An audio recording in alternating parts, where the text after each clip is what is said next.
PCN provides a specialized practice for delivering OEM agnostic resale, professional services, and managed services. We've been doing it for 10 years. Over that time, we've been able to attract a lot of world-class talent into our organization. We've established operating companies in the United States, United Kingdom, and Canada to serve our customers with a global reach. We can deliver our services direct to customer, but we also have partnerships with all the leading OEMs, managed service providers, and systems integrators. And our practice is ISO 27001 certified. We're a very customer-focused and security-focused organization, and we definitely strive to make sure that our clients recognize the importance of effective DDI in their environment. We provide consultation, deployment, and operational services through our professional services and managed services. But yes, the third threat, obviously, to be aware of is data exfiltration over DNS. This is often an unchecked communication channel, and it means the security stack is not actually looking for malicious DNS behavior in DNS. So we've seen attacks starting to migrate some of their communication over to DNS. An example being a compromised device gets hit with malware, that progresses through the infection phase and is now infected. The malware is now looking for sensitive data on that device. It could be banking records, spreadsheets, network attached locations, file shares, grabbing all this sensitive data. So in the next phase, that data is actually getting exfiltrated just using simple DNS queries. The internal DNS servers don't inspect these types of queries. They just look like normal DNS queries. So the traffic will get passed along as normal. The final stage is where you've got the core security stack, which is where traditional security controls are employed. But generally, this allows DNS traffic out to the internet, doesn't inspect it for attacks or malicious behavior. So now the malware is tunneling over DNS to the security stack, and the security stack's going, hey, you're good to go.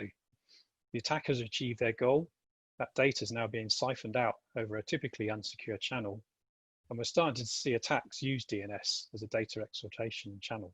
Happy to. So this is more of a generic overview. It doesn't cover specifics about any given ransomware or any type of sophisticated attack. It's just more of more to just convey the common elements of an attack that you may have to deal with.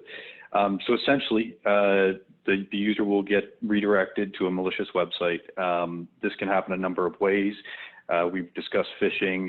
There's malvertising. Social engineering is becoming a bit of a hook into phishing now.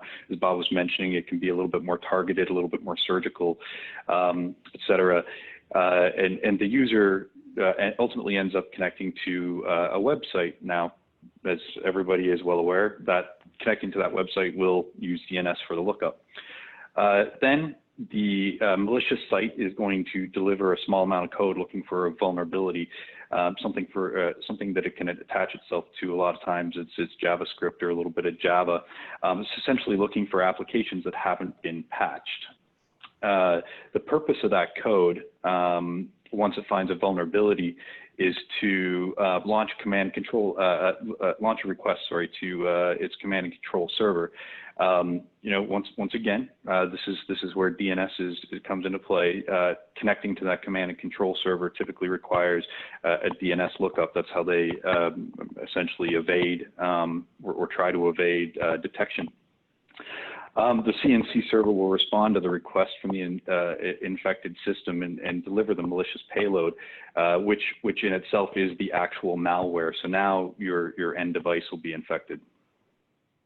Yeah, and malware, ransomware, worm, what have you. Yeah, and I like the way you highlighted the dropper, because again, a lot of people tend to think of, oh, I went to a site and I got a virus, and it's typically these multiple stages that all happen quickly in the background that they didn't realize. That initial dropper is the part that took advantage of the browser vulnerability or whatever it was to get in.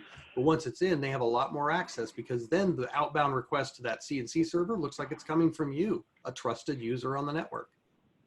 Yeah, and at every step it's using DNS, as we have at the bottom of the slide. It's using DNS to actually reach out. So taking steps to avoid those transactions, trying to stop it before it gets started is an incredibly efficient way to protect yourself. I mean, because this is again a security enhancement that can be used maliciously.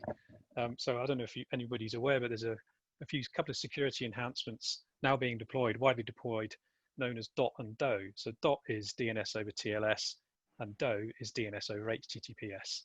So the whole aim is to encrypt DNS traffic now. So if we look at DOT and DOE from an enterprise perspective, DOT is typically implemented at the device layer.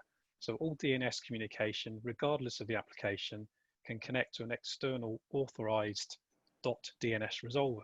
So all that DNS traffic is encrypted and goes out of the network.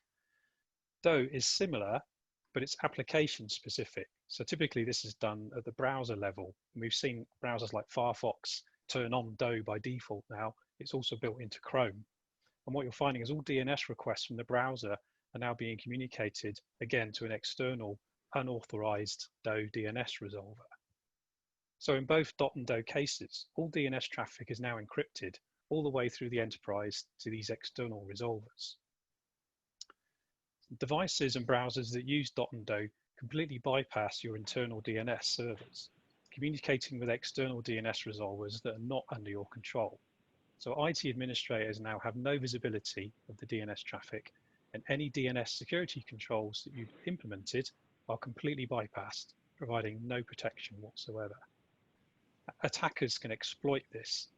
An example recently is a piece of malware discovered. I never know how to pronounce this.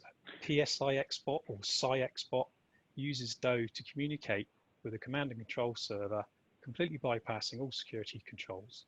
This attack method can be used to exfiltrate data or deliver additional exploits onto your network.